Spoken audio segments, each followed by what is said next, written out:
Assalamualaikum warahmatullahi wabarakatuh. Kayaknya kurang semangat nih ya. Supaya semangat dikasih pantun kalau begitu ya. Bulan Ramadan, bulan yang penuh rahmat. Banyak anak pergi mengaji. Kalau salam dijawab kurang semangat, saya ulangi sekali lagi ya. Assalamualaikum warahmatullahi wabarakatuh.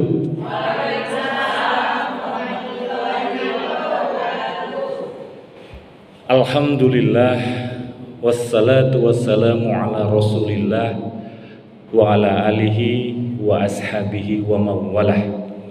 Ashhadu an la ilaha illallah wahdahu la syarikalah wa ashhadu anna Muhammadan abduhu wa rasulullah nabiyya ba'da. Allahumma sholli wa sallim wa barik ala Muhammadin wa ala alihi wa ashabihi wa sallim ajmain. Amma ba'd. Yang saya hormati Ibu Ketua Majelis Taklim Masjid Al-Istiqomah beserta pengurus yang lain ya, serta ibu-ibu yang hadir pada sore hari ini.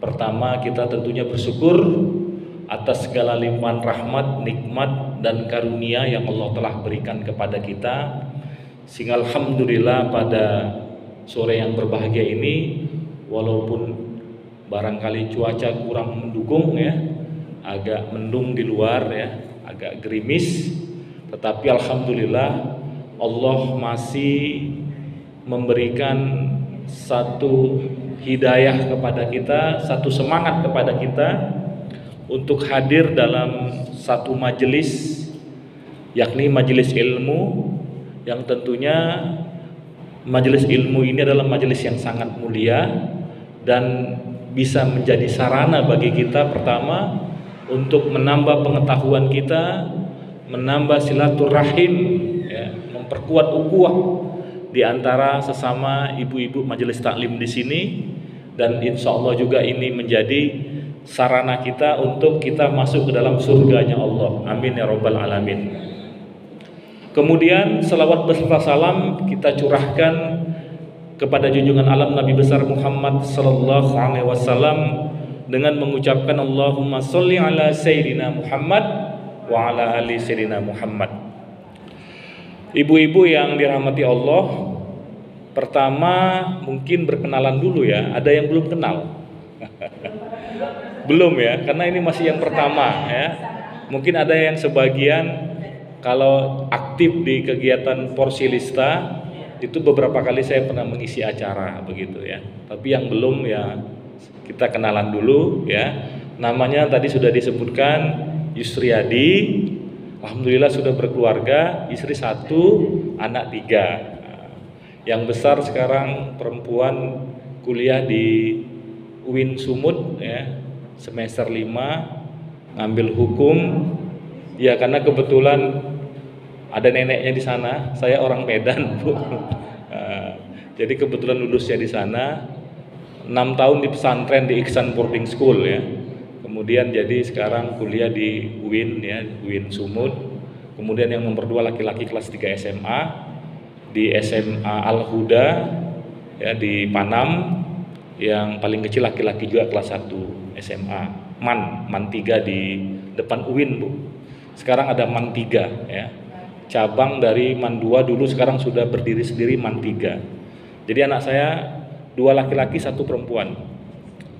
Dan alhamdulillah ya, mudah-mudahan ya kita semuanya berharap anak-anak kita menjadi anak-anak yang soleh Bu ya, dan soleha, karena memang anak-anak ini adalah sarana kita juga pertama untuk kita bisa masuk surga Bu.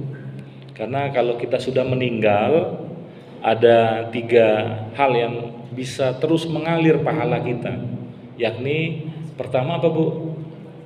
Amal jariah, kemudian yang kedua ilmu yang bermanfaat, dan yang ketiga doa anak yang soleh atau soleha. Jadi artinya apabila kita bisa membuat anak kita menjadi anak yang soleh dan soleha, itu seperti kita berinvestasi Maka kalau misalnya kita mengeluarkan biaya, ya berusaha memberikan pendidikan yang terbaik bagi anak-anak kita, sesungguhnya itu investasi untuk kita.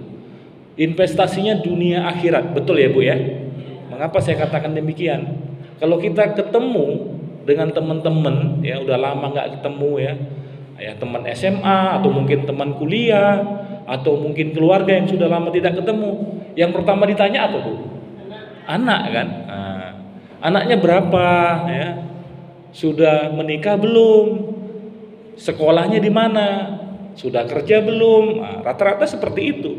Jadi kalau misalnya kita misalnya anak kita ada masalah begitu ya, entah ada masalah hal yang terkait dengan masalah hukum atau apa yang lainnya, sedih kita gitu. Tapi ya itu semuanya kan cobaan. Tapi intinya adalah anak itu adalah tanggung jawab kita dan itu investasi kita ya dunia akhirat. Maka dari itu kita berupaya untuk memberikan yang terbaik. Baik, itu perkenalan singkat saja. Sehari-hari saya selain biasa mengisi ceramah juga saya dosen Bu di Sekolah Tinggi Ilmu Ekonomi Riau dan LP3I gitu. Jadi aktif juga di Ikatan Dai Kota Pekanbaru. Masjid Al Istiqomah ini sepertinya nggak masuk jadwal IKADI ya. Kan biasanya saya ada ngisi khutbah Jumat juga ya, setiap hari Jumat. Nah, baik itu ya barangkali Bu ya. Kalau istri orang Sumatera Barat ya, orang Piku ya, Kabupaten Agam. Ada orang Barat apa Sumatera Barat sini Bu? Rata-rata orang Sumatera Barat ya. Ya karena di sini banyak orang Sumatera Barat ketemunya sama orang Minang ya. Baik itu perkenalan singkat ya. Jadi kita coba mengkaji Bu mengenai tentang apa yang menjadi tujuan hidup kita. Mengapa ini penting? Karena banyak orang tersesat dalam hidupnya karena dia sesungguhnya tidak tahu apa yang menjadi tujuan hidupnya gitu ya. Jadi ibaratnya begini Bu, kalau misalnya kita mau pergi ke sebuah kota, sebutlah misalnya kota Padang atau kota Medan atau kota manapun di kampung kita gitu ya. Nah, yang membuat kita pertama tidak pernah nyampai di kota itu ketika kita tidak tahu sebenarnya ya kota itu di mana posisinya. Jadi tujuannya nggak tahu di mana begitu, pasti nggak pernah nyampai. Berarti sebab kita tidak tahu itu ada dua. Pertama kita tidak tahu jalannya, yang kedua kita tidak tahu caranya gitu ya. Misalnya kota dari Pekanbaru ke kota katakanlah Rumbai aja lah ya, nggak usah jauh-jauh. Nah, jadi kalau misalnya kita dari sini ke Rumbai nggak tahu jalannya, kira-kira nyampe nggak? Nggak nyampe ya pasti ya. Masa kita mau ke Rumbai keluar Rawalbening belok kanan sampai ke Lipat Kain kan? Harusnya belok kiri dan seterusnya gitu ya. Sampai kita ketemu yang namanya Rumbai. Itu pun harus jelas ya alamatnya di mana supaya jangan tersesat. Nah itu jalan. Yang kedua cara. Nah kalau misalnya kita tadi ke kota Padang, caranya pakai apa begitu? Caranya mungkin kita pakai mobil. Nah, itu yang paling tepat. Kalau kita pakai sepeda motor, oke, nyampe juga. Tetapi rawan kena hujan, panas, ya, mungkin akan banyak kendala. Kalau naik sepeda nyampe nggak kira-kira? Nyampe tapi agak lambat ya. Bisa jadi mungkin nggak nyampe karena bannya udah pecah begitu ya. Kalau jalan kaki nyampe nggak? Nyampe tapi lama sekali gitu kan. Nah bisa berbulan-bulan loh Bu kalau ke Padang kalau jalan kaki. Naik pesawat sekarang nggak ada pesawat ya. Tapi pasti kalau naik pesawat itu yang paling cepat begitu. Tapi sekarang udah nggak ada lagi rutenya gitu. Nah sekarang saya ingin bertanya sama Ibu. Ya, sebenarnya tujuan hidup kita itu apa begitu? Supaya kita tahu bagaimana jalan untuk menuju tujuan tersebut dan dengan cara bagaimana supaya kita bisa ya mencapai tujuan itu dengan tepat sesuai begitu. Ya jangan sampai misalnya nyampe tapi lama gitu. Mau ke Rumbai ya naik sepeda jadinya lambat begitu. Atau mau ke Bangkinang naik sepeda ya lambat begitu. Jadi kita harus punya jalan yang benar dan cara yang tepat. Tapi itu tergantung tujuan begitu. Kalau sudah benar pun jalannya, tahu pun caranya, tapi tujuannya tidak jelas, ya nggak nyampe juga kan. Nah sekarang tujuan kita sebenarnya apa hidup ini, Bu? Tujuannya supaya bahagia dunia akhirat. Masya Allah, supaya bahagia dunia akhirat. Nah ada nggak lagi yang lain ya selain ini? Selain Bu, siapa nama Bu? Bu Emi ya. Saya kira sudah mewakili lah ya. Supaya bahagia dunia akhir. Berarti kalau kita bahagia dunia, itu ciri-cirinya bagaimana? Mendekatkan diri kepada Allah. Berarti namanya aspek spiritual. Terus apa lagi kira-kira, Bu? Berbuat baik berarti akhlak. Memiliki akhlak yang baik. Terus apa lagi, Bu?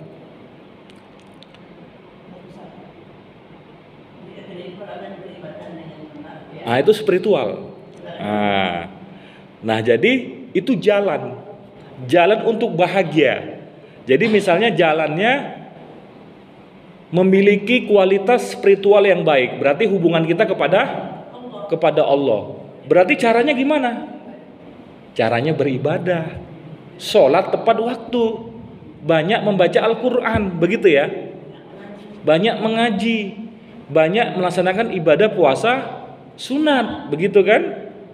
Kalau di bulan Ramadan itu cara yang paling efektif untuk meningkatkan kualitas spiritual kita. Tapi pertanyaannya, hidup kita ini apa hanya sekedar sholat, ngaji? Kan enggak kan? Kan ada yang lain kan? Berarti yang membuat kita bahagia tadi selain kualitas spiritual, ada yang lain, Bu. Misalnya apa? Usaha bekerja, berarti namanya finansial. Berarti finansial kita itu bisa membawa kita bahagia. Karena dengan kecukupan finansial, ya namanya manusia punya kebutuhan ya, Bu ya. Untuk makan, minum, rumah, paket data. Kalau sekarang ibu-ibu paket data udah menjadi kebutuhan dasar ya. Kendaraan begitu kan. Kata Nabi pun kalau misalnya kita itu disuruh, kata Nabi kalau mau bahagia itu ya, disuruh punya kendaraan yang bagus, begitu kan? Kemudian disuruh punya rumah yang luas, itu kata Nabi. Berarti kita harus punya keinginan yang kuat untuk memiliki finansial, bahwa Allah itu kemudian beri rezeki kita semana, itu sudah takdirnya. Tapi ikhtiarnya tetap harus ada.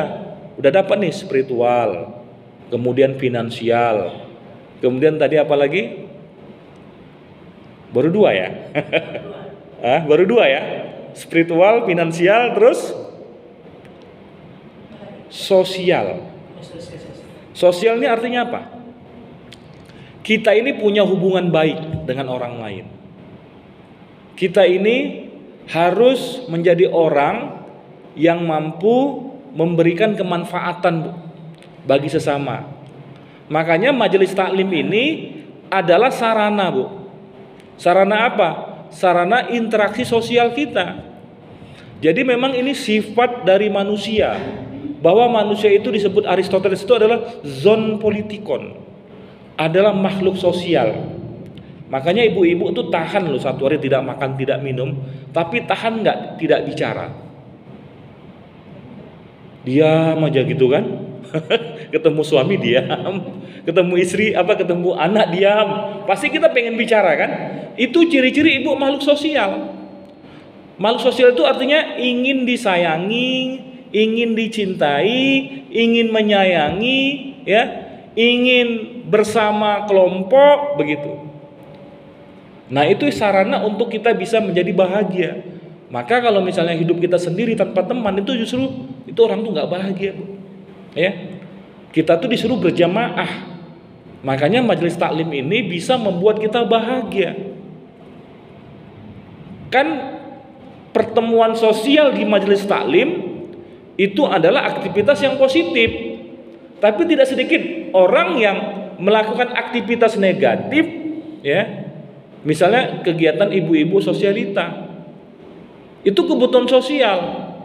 Hanya negatif karena apa? Karena misalnya pamer kekayaan, pamer harta, pamer pangkat suami, ya kan? Karaokean, begitu kan? Nanti reunian, ketemu kawan lama, akhirnya CLBK. CLBK itu apa, Bu? Cinta lama belum kelar ya. Cinta lama belum kelar. Akhirnya terjadilah perselingkuhan, ya kan? Tapi memang itu kebutuhan sosial, bahagia, ketawa-ketawa gitu kan. Tapi apakah kemudian kebahagiaan kita tadi itu sesuai dengan frame atau sesuai dengan nilai-nilai keagamaan kita, gitu kan? Karena tadi kan ingin mendapatkan apa, Bu, selain bahagia dunia? Bahagia di akhirat. Kan ini doa kita nih, Rabbana atina fid dunya hasanah wa fil akhirati hasanah wa qina azabannar. Kita ingin mendapatkan kebahagiaan dunia dan juga keselamatan di akhirat. Nah, jadi ibu-ibu yang dirahmati Allah, jadi ada kebutuhan sosial kita, ada kebutuhan finansial kita, ada kebutuhan yang terkait dengan spiritual kita. Ada juga namanya supaya kita bahagia, kebutuhan yang terkait dengan intelektual kita. Ini apa kira-kira nih? Kita butuh ilmu. Kita harus punya pengetahuan, Bu. Jadi kalau misalnya ya kita menghadapi sebuah permasalahan hidup dan kita tidak mampu menyelesaikan permasalahan tersebut, bisa jadi disebabkan karena pengetahuan kita tidak cukup untuk menyelesaikan persoalan tersebut. Contoh, ada orang punya masalah bunuh diri. Berarti yang menjadi masalah pengetahuan apanya nih? Pengetahuan apa yang harusnya dia miliki supaya kalau ada masalah jangan bunuh diri? Spiritual, pengetahuan ilmu agama. Ilmu ini banyak, Bu. Makanya di sekolah itu kan ada ilmu agama, ilmu fisika, ilmu kimia, ilmu matematika. Ada ibu-ibu di sini yang guru. Ilmu apalagi geografi, ilmu, kalau saya mahasiswa tuh banyak mata kuliahnya itu. Untuk bisa punya perusahaan harus punya ilmu manajemen risiko, ilmu manajemen keuangan, ilmu manajemen SDM, ilmu manajemen pemasaran, ilmu perilaku organisasi, ilmu kepemimpinan. Itu semuanya gunanya untuk apa? Untuk kita bisa menyelesaikan permasalahan. Nah, kalau misalnya ibu ada masalah dengan suami, ada sama anak, terus berantem, pecah-pecah piring, sikit-sikit minta cerai, berarti ada pengetahuan yang mungkin kita tidak miliki sehingga kita berperilaku tidak sesuai dengan nilai-nilai agama. Makanya majelis taklim ini menjadi sarana untuk kita juga bisa belajar. Tetapi belajar sekarang ini, Bu, bisa lebih mudah, Bu. Ibu bisa buka channel YouTube ya. Di YouTube tuh banyak sekali ceramah-ceramah agama yang lebih bagus dari ustadz-ustadz yang mungkin datang seperti saya, ya kan? Ustadz Abu Somad, ya kan? Adi Hidayat dan lain-lain. Ibu tinggal bisa ketik, belajar tentang apa begitu. Tapi memang kita harus punya keinginan yang kuat untuk memiliki pengetahuan, ya. Jadi termasuk kalau misalnya mungkin ada kesulitan ekonomi, ada kesulitan keuangan. Nah, mengapa ada orang yang hidupnya sulit?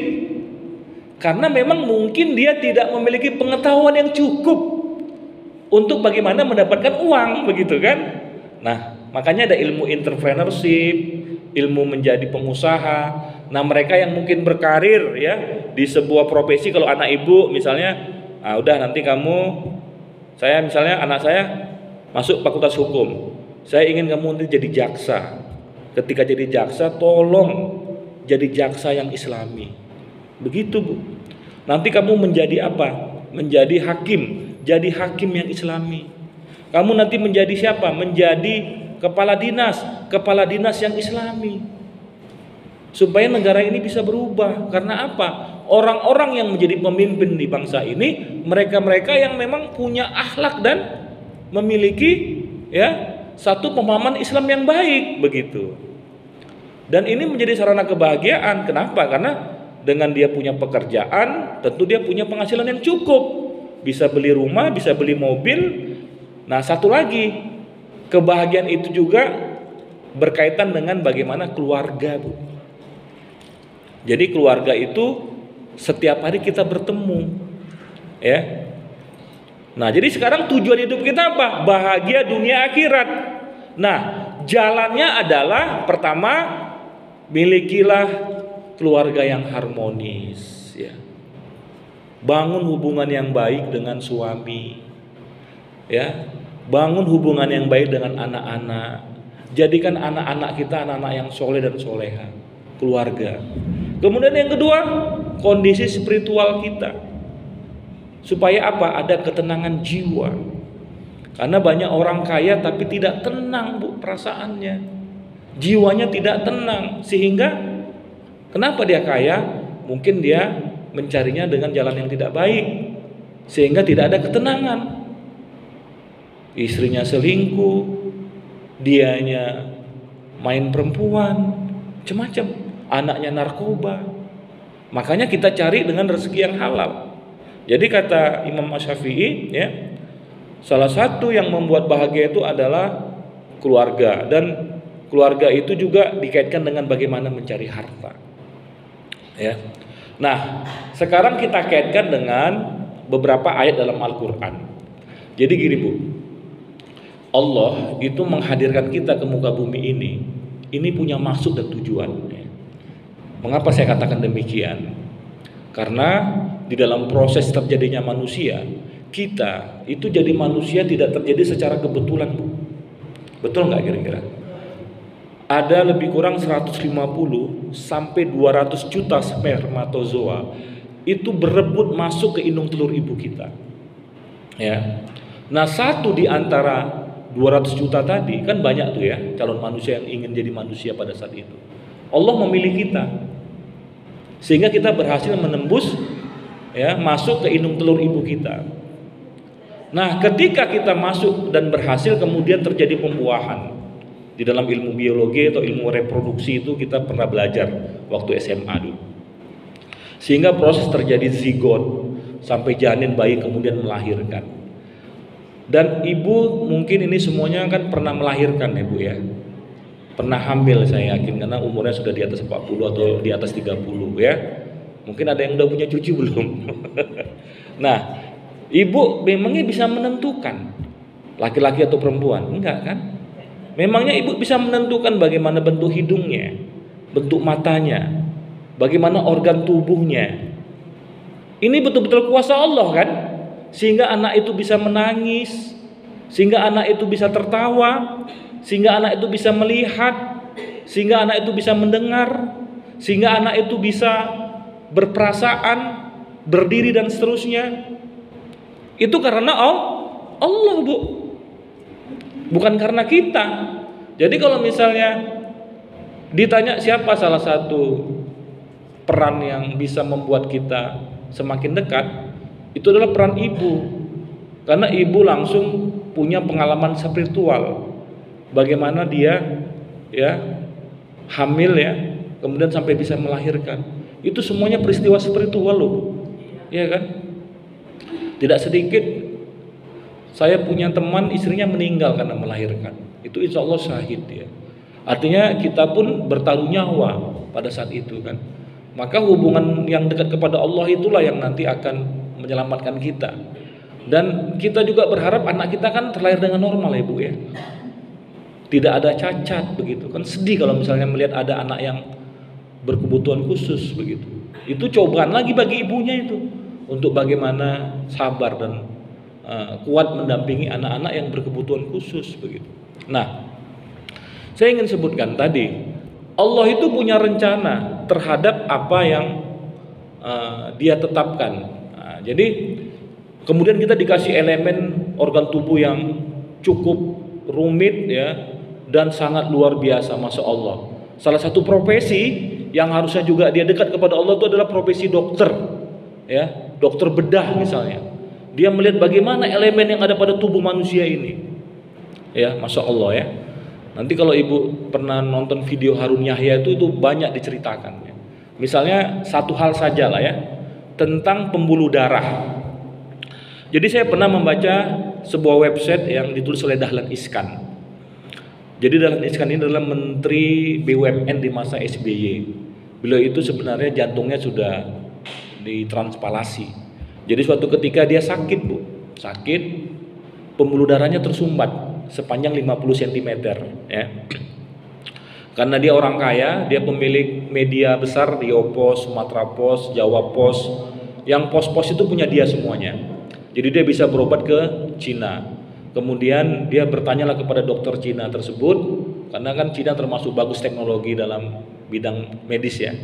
Nama dokternya Benjamin Kua. Dia menulis, "Pak dokter, berapa biaya saya untuk mengobati pembuluh darah saya yang tersumbat ini sepanjang 50 cm?" Dokter tersebut menyebutkan bahwa biayanya itu 500 juta. Jadi bagi Dahlan Iskan mungkin nggak jadi masalah ya, karena uangnya banyak ya. Namun yang menarik dalam tulisan Dahlan Iskan, dia menuliskan bahwa dokter itu bercerita bahwa panjangnya pembuluh darah kita ini, Bu, itu sepanjang 200 km panjangnya, Masya Allah ya. Nah kalau itu tersumbat semua, maka kita harus menyediakan uang 200 triliun untuk memperbaiki pembuluh darah yang tersumbat itu. Karena 50 cm tadi kan 500 juta kan, kalikan 200 km itu 200 triliun. Coba bayangkan, Bu ya, untuk pembuluh darah saja Allah sudah kasih kita itu modal 200 triliun begitu. Belum lagi mata, belum lagi jantung, belum lagi darah, belum lagi kita bisa bernapas. Cobalah Ibu tes berapa harga oksigen di rumah sakit. Kalau tiba-tiba Allah kasih hitung-hitungan sama kita, harus bayar berapa kita setiap hari menghirup udara ini. Nah, jadi Masya Allah, kita ini jadi manusia dengan begitu banyak fasilitas yang Allah berikan. Berarti dengan fasilitas yang begitu luar biasa, pasti punya misi kan? Pasti punya tujuan kan? Ibarat manusia itu menciptakan pesawat dengan onderdil yang begitu sulit, itu dia punya tugas, punya peran untuk membawa orang lebih cepat dari satu tempat ke tempat yang lain begitu. Nah sekarang kalau misalnya Allah menciptakan kita dengan begitu banyak dengan elemen yang begitu maha dahsyat, pasti punya tugas dan peran. Nggak mungkin, punya misi. Allah punya maksud. Nih, saya siapkan engkau dengan elemennya, ada otak, ada organ dan seterusnya. Nah sekarang kita ini tahu nggak apa yang diinginkan Allah gitu dengan elemen yang tadi luar biasa tadi. Nah kita bisa cek di dalam Al-Quran di surat Al-Baqarah ayat 30 yang bunyi ayatnya Bismillahirrahmanirrahim, wa iz qala rabbuka lil malaikati inni ja'ilun fil ardi khalifah. Jadi Allah pernah mengatakan kepada malaikat untuk menjadikan makhluk yang bernama manusia ini menjadi khalifah. Khalifah itu apa? Adalah pemimpin. Pemimpin itu maksudnya bagaimana? Pemimpin itu adalah orang yang pertama ya, dia bisa memimpin dirinya sendiri, mengelola diri dia sendiri. Yang dengan kepemimpinan ini kemudian dia bisa memberikan kemanfaatan bagi dirinya, bagi keluarganya, bagi masyarakatnya, bagi bangsa dan negaranya. Maka dia harus memiliki satu pengetahuan yang dia pilih untuk mengemban misi kepemimpinannya. Misal ibu memilih menjadi guru, ibu itu pemimpin.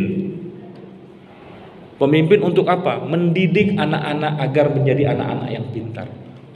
Jadi kalau kita misalnya sudah menjadi guru mulia, ibu memilih fokus menjadi ibu rumah tangga, pemimpin nggak? Pemimpin. Ngurusin rumah tangga itu pemimpin, nggak mudah, ya. Dapur sumur kasur sumur dapur, 24 jam nggak ada habisnya, betul kan? Rumah itu nggak bersih, piring itu kotor terus. Nah, nanti ngurusin suami, ngurusin anak itu tidak mudah. Ibu pemimpin, saya juga pemimpin untuk menjadi ayah dari 3 orang anak, menjadi suami dari istri, menjadi guru dosen dari mahasiswa saya. Nah, Maka kata kuncinya khalifah ini adalah mengambil peran. Peran tadi bisa skalanya kecil, sedang, besar, mungkin sangat besar. Misalnya begini, ada orang yang mengambil peran menjadi seorang kepala daerah, silakan. Nah, kepemimpinan dia menjadi bupati, wali kota, ataupun gubernur harus bisa memberikan kemanfaatan kepada sesama. Yang terjadi apa hari ini? Jadi guru korupsi dana bos. Jadi kepala sekolah korupsi dana bos. Jadi bupati wali kota korupsi dana APBD. Jadi kepala dinas begitu juga. Jadi polisi juga begitu. Nah, itu yang saya katakan tersesat. Mengapa? Karena peran yang dia jalanin tadi itu dijadikan tujuan, bukan jalan. Betul nggak, Bu? Kalau kita tujuan kita jabatan, apa yang terjadi? Bukan jalan. Jabatan tuh bagus ya. Kalau menjadi jalan kita ke surga, punya jabatan, buat kebijakan yang bermanfaat bagi umat. Punya harta finansial, jadikan jalan untuk kita bisa berbagi, buat pesantren, bagi-bagi rezeki sama orang susah, itu jalan. Tapi bayangkan kalau misalnya uang jabatan itu menjadi tujuan, apa yang terjadi? Yang terjadi orang menghalalkan segala cara untuk mendapatkan jabatan. Tidak sedikit yang menyuap, karena dia menjadikan jabatan sebagai tujuan, bukan jalan. Coba Bu, kalau misalnya saya analogikan yang sekarang diperankan oleh ibu, menjadi ibu rumah tangga itu jalan atau tujuan? Tujuan dengan jalan. Menjadi jalan. Jalan ibu masuk surga. Ya gitu maksud saya. Jadi ketika kita sudah paham bahwa menjadi ibu rumah tangga itu adalah jalan kita, maka bagaimana menjadi ibu rumah tangga yang profesional? Menjadi ibu rumah tangga yang sesuai dengan nilai-nilai ajaran agama. Maka harus banyak sabar, begitu kan? Tidak menggerutu. Kadang-kadang saya paham juga, istri saya juga kadang-kadang capek, katanya kan? Sabar mi, ya kan? Capek ini masak nih, belum lagi gini. Namanya juga perempuan kan, maklum juga kita kan? Sabar mi, ini menjadi jalan Umi masuk surga, ya kan? Karena inilah peran Umi hari ini, menjadi ibu rumah tangga. Karena istri saya kebetulan ibu rumah tangga. Atau kita mau bertukar peran, ya Bu? Nggak boleh. Kalau kita mau bertukar peran, ayo, udah Umi mengajar. Atau menjadi trainer, saya kan biasa ngisi training juga kan. Biar saya yang masak, bisa nggak? Kan nggak bisa kan? Nah memang Allah sudah kasih peran untuk kita jalankan dengan sungguh-sungguh. Ini sesuai dengan ya di dalam Al-Qur'an di surat Al-Isra ayat 84. Allah mengatakan begini, kul ya'malu ala syakila farabbukum a'lamu biman huwa ahda sabila. Jadi kata Allah ya, katakanlah hai Muhammad, setiap orang harus berbuat sesuai dengan syakilanya, sesuai dengan perannya. Jadi kalau hari ini kita berperan sebagai seorang ibu dari anak-anak kita, itulah jalan masuk surga kita. Kalau hari ini ibu adalah seorang pengurus majelis taklim, itu bagus, peran ibu ketua misalnya. Ibu mengambil peran menjadi ketua majelis taklim, itu berarti jalan ibu masuk surga. Atau ada yang mau jadi apa? Ibu RT, bagus, silakan. Karena dengan menjadi ibu RT kita ngurusin masyarakat, itu menjadi peran ikhlas. Atau menjadi apa? Nah nanti orang yang sukses itu adalah orang yang semakin banyak perannya, peran-peran kebaikannya, karena ini menjadi jalan bagi dia masuk ke dalam surga. Nanti kita periksa lagi di hadis Nabi, bagaimana seharusnya kita menjalani hidup ini. Nanti cek di hadis Nabi ya, khairunas anfa'uhum linnas, sebaik-baiknya manusia yang paling memberikan manfaat. Ya, jadi kemanfaatan kita ini tergantung peran Bu, tergantung sakilah kita tadi. Makanya saya katakan, ada yang memilih jadi anggota dewan, silakan. Tapi jangan jadi anggota dewan itu tujuan. Nanti akhirnya menghalalkan segala cara untuk mempertahankan posisi atau mendapatkan uang. Mau jadi apa lagi? Itu hanya wasilah, hanya sarana. Ya. Termasuk kalau hari ini mungkin anak-anak kita ya sedang sekolah. Sekolah itu hanya jalan supaya dia punya aktivitas ya untuk kemudian ya aktivitasnya itu adalah aktivitas kebaikan. Mau nanti dia sekolah SD, SMP, SMA sampai dia ke perguruan tinggi, itu adalah jalan dia. Jangan dijadikan tujuan nilai itu. Kadang-kadang kan ada anak ini supaya nilainya bagus nyontek. Ya. Nah, ini perlu juga kita kasih tahu. Jadi ibu-ibu yang dirahmati Allah, jadi udah bisa kita pahami ya Bu ya, mana itu jalan, mana itu tujuan. Nah sekarang cara kan, tadi kan udah jelas nih ya, tujuannya udah Ibu Emi bilang, ya mau bahagia dunia akhirat. Kalau bahagianya itu ya dunianya itu udah jelas, harus punya hubungan keluarga yang baik, harus punya hubungan sosial yang baik, kecukupan finansial, punya intelektual yang bagus, senantiasa belajar, kemudian juga menjaga kondisi spiritual kita, hubungan kita kepada Allah ya. Kemudian juga kita bisa bermanfaat bagi orang lain. Itu adalah kualitas secara kebahagiaan di level dunia. Nanti kebahagiaan kita di akhirat itu ya, kita tuh diampunkan oleh Allah Subhanahu wa taala, kemudian kita masuk ke dalam surga. Nah, kita nggak usah cerita surga lah ya, karena kita sudah sama-sama tahu ini semuanya keinginan kita. Hanya saja bisa nggak kita mencapai surga itu? Kemudian Allah kasih panduan kepada kita Bu. Nah, jadi caranya bagaimana? Nah, caranya kalau misalnya kita ingin punya kualitas spiritual yang baik, kita harus bisa menghabiskan waktu kita sesuai dengan apa yang menjadi ketentuan-ketentuan dari Allah Subhanahu wa taala. Coba kita periksa juga di dalam Al-Qur'an. Di surat Al-Hasyr ayat 18 ya. Allah berfirman bismillahirrahmanirrahim, ya ayyuhallazina amanu taqullah. Hai orang-orang yang beriman, bertakwalah kepada Allah. Wal tanjur nafsun ma qaddamat liqad, dan hendaknya setiap diri memperhatikan apa-apa yang ia kerjakan untuk waktu yang akan datang. Wattaqullah, bertakwalah kepada Allah. Innallaha khabirum bima ta'malun. Sesungguhnya Allah Maha teliti terhadap apa yang kamu kerjakan. Jadi kita disuruh untuk wal tanjur nafsun ma qaddamat liqad. Artinya kita periksa terus apakah aktivitas kita ini bisa membuat kita selamat di akhirat nanti. Dari mulai bangun tidur sampai tidur lagi, periksa aktivitas kita. Sehingga kalau sudah paham ini, kita tidak akan menggosip.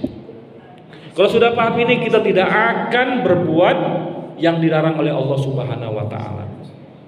Dan menariknya dalam ayat ini, kata-kata wal tanjur nafsun ma qaddamat liqad ini dikawal oleh dua kata takwa. Dan takwa ini adalah ya satu sifat mulia yang disematkan kepada orang-orang beriman. Inna akramakum indallahi atqakum ya. Jadi sebaik-baiknya manusia adalah mereka yang paling bertakwa. Nah, ibu-ibu yang dirahmati Allah ya. Kemudian bagaimana lagi cara kita menggunakan waktu supaya waktu yang kita tidak tahu nih berapa lama lagi ya tersisa ya Bu ya. Kita nggak tahu nih loh Bu ya. Sekarang rahasia Allah, kita disuruh bersiap-siap aja. Kita bisa cek di surat Al-Hasyr 1-4, wal asr, demi waktu, demi masa. Allah bersumpah. Allah kalau sudah bersumpah dengan makhluknya, berarti makhluk itu menjadi sesuatu yang sangat penting kita perhatikan. Demi waktu, demi masa. Allah bersumpah, wal asri, innal insana lafi khusr. Sesungguhnya Allah katakan bahwa setiap kita ini menghabiskan waktu sudah dari mulai umur berapa kita hidup ini, sudah berapa usia kita. Itu semuanya dikatakan Allah semuanya sia-sia, begitu. Mungkin ada yang umurnya 30, 35, 40, 45 dan seterusnya. Itu semuanya sia-sia. Tapi Allah mengatakan ada 4 golongan yang menjadi pengecualiannya. Yang pertama apa, Bu? Ilal ladzina amanu. Berarti kita harus disuruh menjadi orang yang beriman. Beriman itu artinya apa? Punya keyakinan yang kuat bahwa Allah itu adalah satu-satunya zat yang menentukan hidup kita dan yang kita ikuti sehingga kita mau mengikuti aturan main hidupnya. Contoh, keimanan itu dalam bahasa Inggrisnya itu belief, ya, keyakinan, ya. Misalnya Ibu Ketua Majelis Taklim, Bu apa nama Bu? Bu Arneli, Bu. Bu Erneli, Bu, ya. Misalnya gini, Bu, Ibu kan sudah lama nih pakai jilbab, Bu, ya. Berarti kan sudah kuat keyakinan kita untuk dengan kita nih menutup aurat, ya, Bu, ya. Betul, ya. Tapi kalau misalnya dikasih uang 1 M, mau nggak Ibu buka jilbab Ibu? Dikasih uang 1 miliar misalnya, kan? Oh, nggak mau, ditambah 2 miliar gitu kan, supaya disuruh buka jilbabnya. Dikasih 5 M juga nggak mau, dikasih berapapun saya nggak mau, Pak. Itu berarti Ibu sudah kuat keimanannya, nggak bisa digoda lagi. Nah, sekarang kehidupan kita nih sering dengan godaan nggak kira-kira?